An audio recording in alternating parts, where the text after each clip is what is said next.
الحمد لله الذي وحده والصلاة والسلام على من لا نبي بعد أما بعد. د نبی علیه السلام د سیرت سلسله وار درس چې نبی علیه السلام باندې څومره خلکو هغه خلکو ایمان راوړو چې هغه د مکې نه د بهر خلکو مشرکینو په څومره ظلمونه کړي وو، هغه خو په وړاندې درسونو کې تیر شول.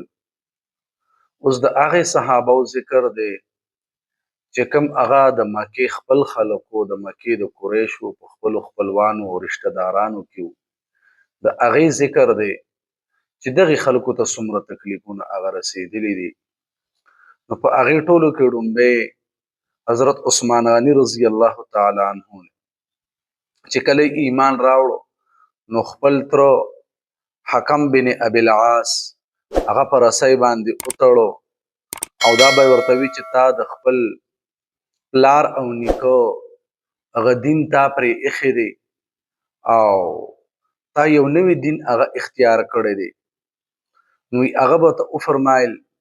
عثمان بن عفان رضی الله تعالی عنه هغه به ورته وفرمایل چې په خدای مې دې قسم وي چې ما کوم دین اختیار کړی دی دا دین زه پرېښودلی نشم او نه به د دې دین نه زه چېرته جدا شم.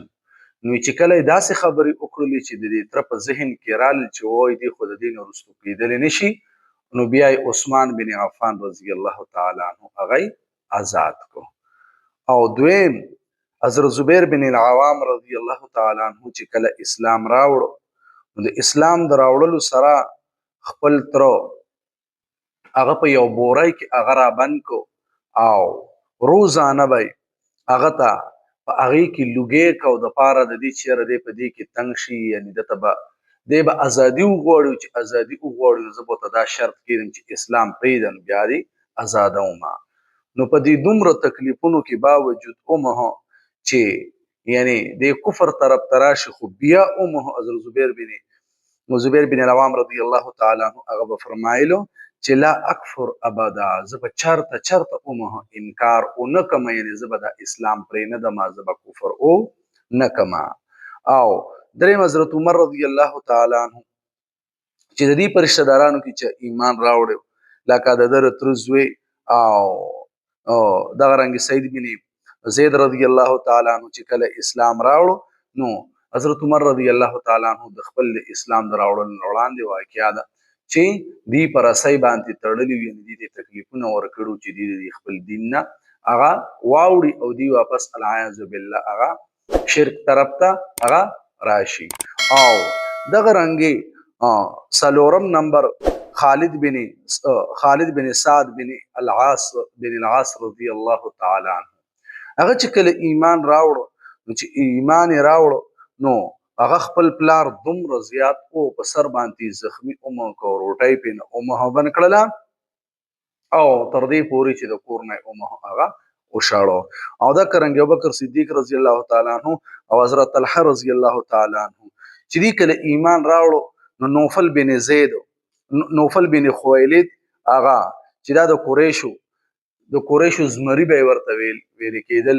نو دوی ولګېدل دوی دواړه د ابوبکر صدیق رضی الله تعالی عنه او حضرت طلحه رضی الله تعالی عنه دوی دواړه په یو رسۍ کې هغه وتړل. او چې په یو رسۍ کې وتړل د دې وجې نه دې دواړو ته څه وایي، دې دواړو ته هغه قرنین یعنې ویل کېږي چې دا دواړه هغه په یو رسۍ کې تړلي شوي وو. نو د دې نه دا معلومه شوله چې څومره اومه قریش نو هغې صرف هغې خلکو ته تکلیف نه دی رسولی بلکې خپلو کسانو ته اومه هغه تکلیف د خپل وس موافق ورکړی دی چې دوی د دې دین نه څه شي هغه بیزاره شي. شپږم نمبر ولید بن ولید او عیاش بن ابي ربیعه او سلمه بن هشام رضی الله عنهم چې کله دی اسلام راوړو نو د مکې چې څومره اومه هغه قریشو نو هغې چې دې ته کوم تکلیفونه رسولي دي نه به یې دې هجرت ته پرېښودل، یعنې چې دې د دې ځای نه بهر لاړ شي او دې د دې تکلیفونو اذیتونو دغې نه هغه ځان بچ کړي، نو هغې ته به یې اومه نه پرېښودل او د دغې سره به یې ورته په تکلیفونو کې زیادت کو چې دې د دې خپل دین نه هغه العیاذ بالله ثم العیاذ بالله د هغې نه دي واوړي او په دغې مصیبتونو کې د دې څه وشي خاتمه وشي. نو نبی علیه السلام چې کله په مدینه منوره کې او د هغه خلکو چې کوم مشرکین د هغه نه د خلاصي د پاره نبی عليه السلام چې هغه د پاره به سکول د هغه د پاره به دعا کول نو په سحر په مونږ کې نبی عليه السلام هغه دا دعا وکړه چې الله ولید بن ولید او عیاش بن ابي ربيعه او سلمى بن هشام دي ته د مشرکین د پنځه نه د مشرکین د قبضین دین او الله ته نجات ورکړي چې دی خپل اسلام هغه قائم اوساتي او دغه خلکو د ظلم او د ستم نه هغه بچي او دا کرانګي وم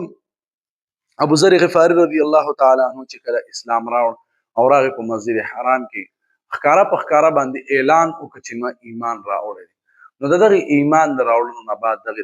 د مکی مشرکانو راګیر او دومره زیاتی او چې بیا دغه راغی حضرت عباس رضی الله تعالی عنہ راغی او دغه خلکو نه هغه خلاص کو نو دا صرف د دی وجنه ورته دغه تکلیف ورکړو چې العیاذ بالله دی سو یعنی دی هغه خپل دین العیاذ بالله پرېخي دی سابیان شوی دي نه دی بی دین شوی چون کې دی بی دینی پرېخي او دی دین قبول کړو اسلام یې قبول کړو نو په دغه وجه باندې مشرکین ورته هغه تکلیفونه رسولي دي نو دا د هغه صحابه ذکرو چې کوم صحابه هغه د مکه خپل خلکو هغه دغه سردارانو خپل خپلوان او رشتہ داران هغه خلکو ایمان راوړي دي نو هغه خلکو ته دي خلکو تکلیف رسولي د مکه مشرکانو د سردارانو هغه ته تکلیف رسولي دي هغه دغه شانتي پرېخي نه دي